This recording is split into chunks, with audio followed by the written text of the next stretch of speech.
Ah bon, mes romans sont mauvais. Ah, pire, mes romans sont mauvais. Eh bien, voyons voir. Il n'y a qu'à les ouvrir pour vérifier.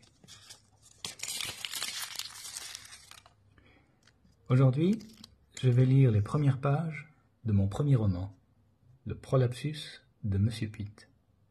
Ce roman a été écrit il y a 7 ou 8 ans, si ma mémoire est bonne. Et c'est la première bouteille que je vais jeter à la mer. Oh, non pas la mer de Chine, la mer Noire, la mer Méditerranée, non, la mer Internet.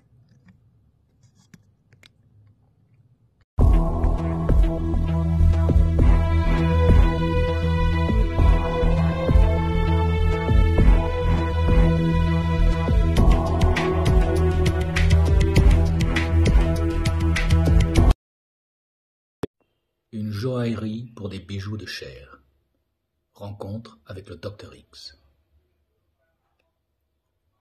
Une robe de nuages sales était remplie par la panse aérienne du vieil Éole, le dieu du vent, qu'un banquet trop arrosé avait égaré jusqu'ici. Les anciens dieux aussi subissent, à leur manière, l'attrait des villes, et quand, alourdis par l'alcool, ils descendent de leurs Olympes comme des montagnards ivres d'air pur, ils se soulagent sur les villes plutôt que sur les déserts. Le liquide gonflant l'outre du dieu du vent, laquelle ressemblait maintenant à un blouson noir enfilé sur un énorme manche à air, faisait pression sur les fermetures éclairs aux endroits les plus lourds de menaces. Des couteaux à lame brisée voulaient jaillir des poches du mauvais temps. De l'épais tissu nuageux émergeait péniblement une grue. Y était suspendue une paire de bétonnières avec laquelle le vent commençait à jouer. Que les 2 lourds tonneaux métalliques cousus par le ventre fussent pleins de ce qu'ils sont censés brasser et contenir, voilà ce que le vent, étant donné la légèreté avec laquelle il affecte les choses, des moins graves aux plus pesantes, ne laissait pas deviner d'en bas. Sans doute le citadin n'aurait-il pas le moindre vent des inconsistances intestinales du vieil Éole.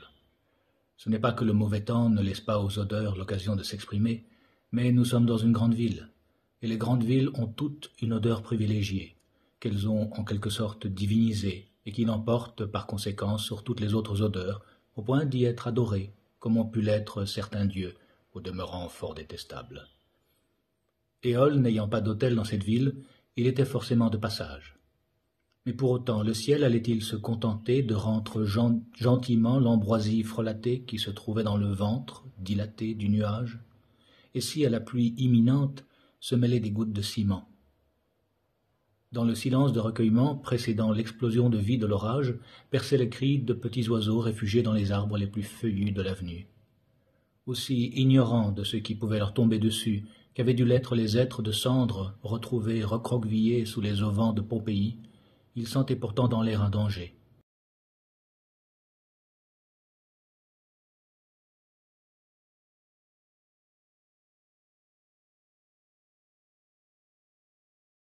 À un jet de pierre, et enveloppé dans la même obscurité que le membre vertical de la grue, à un jet de pierre, mais trop loin sans doute dans l'épaisseur de noir, pour être atteinte avec éclat par aucune pierre, se trouvait la clinique de verre du Dr X, telle une ampoule allumée par un miracle scientifique dans une boîte d'ouate imbibée d'encre.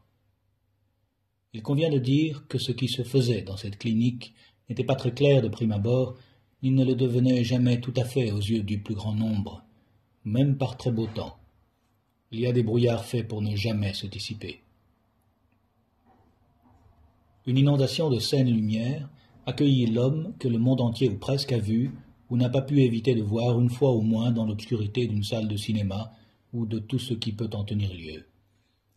La porte qu'il avait reconnue également et dont il serra fortement la poignée en même temps qu'il faisait un clin d'œil à la caméra de surveillance, le poussa gentiment dans le dos, en se refermant automatiquement, et Pitt, le regard un instant noyé dans le flot de clarté, eut l'impression de traverser une digue entre la nuit et le jour.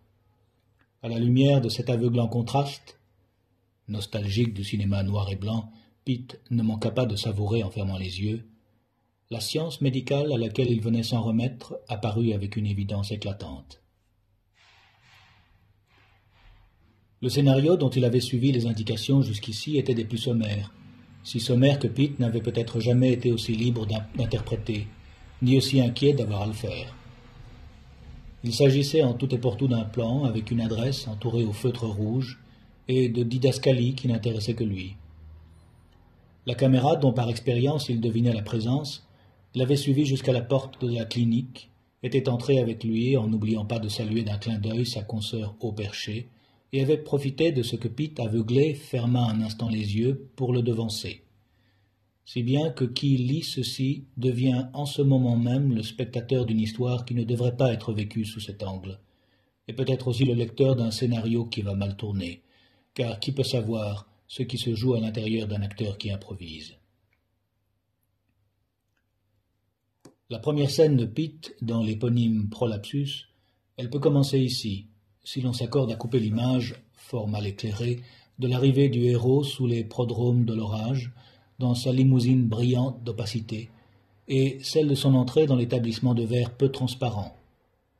Cette première scène n'est pas plus écrite que celles qui vont suivre, et pour cause, c'est à Pitt de voir ce qu'il y a lieu de faire avec le comptoir se dressant à quelques mètres de lui, à lui de se débrouiller pour faire comprendre à l'infirmière, souriant déjà, « Tiens, une infirmière souriante, ça n'arrive pas que dans les scénarios bien écrits », qu'il n'est pas l'acteur, archi-connu qu'elle croit, venu jouer brillamment les malades, mais bien un acteur malade, ou du moins se croyant tel, cherchant ses premières marques dans un jeu auquel il craint de devoir bientôt, bien trop tôt, exceller.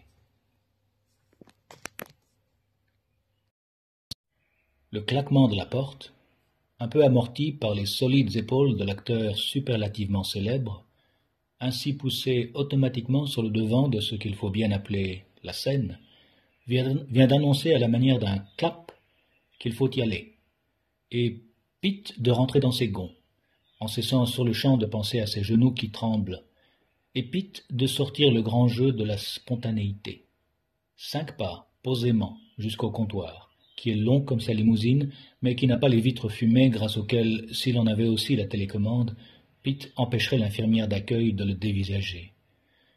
Il remarque qu'elle le fait toutefois avec une retenue qui n'est à la portée que des meilleures hôtesses de l'air, ou, disons, des actrices les plus consommées. 5 pas à ne pas faire n'importe comment, à la 6, 4, 2.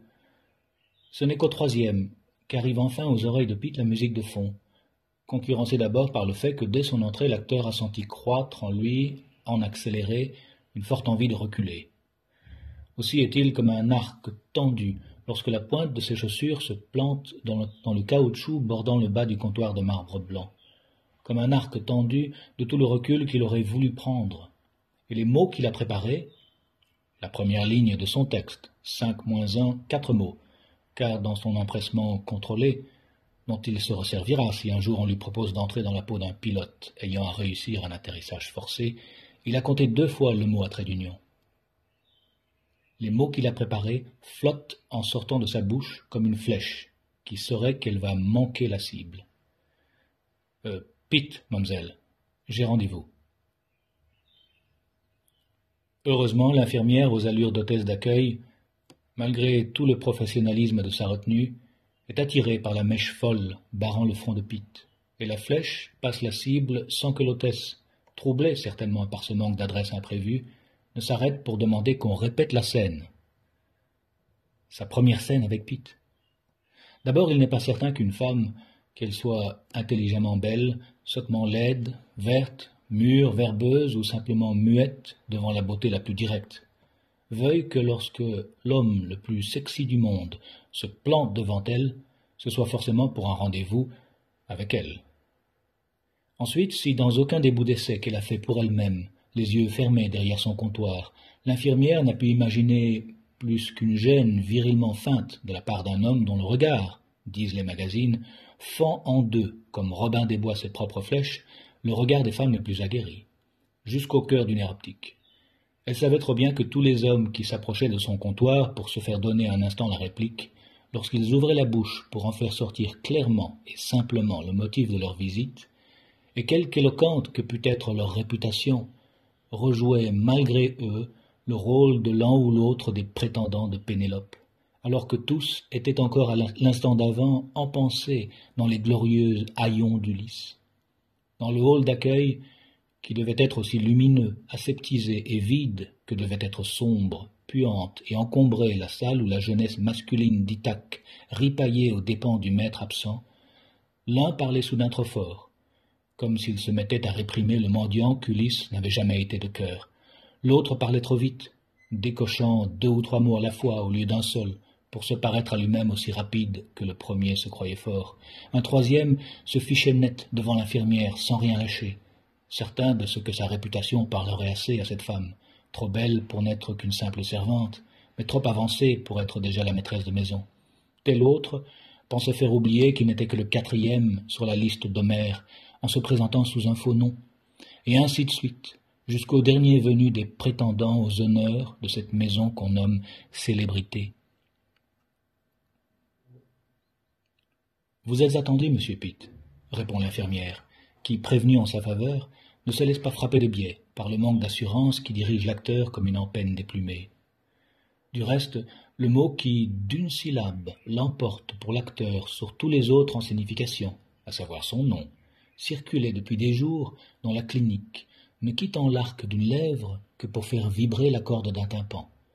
Il tournait en cercle fermé dans les bouches d'un corps infirmier à 5 têtes, ce petit mot mis pour un homme qui, grâce au cinéma, parlait sans effort toutes les langues du monde. Il était la pierre qui, dans la fronde d'Ulysse, valait la flèche la plus précise. Pitt était arrivé, Pitt était là, et qu'il se fût annoncé en occitan ou en polonais n'y aurait rien changé.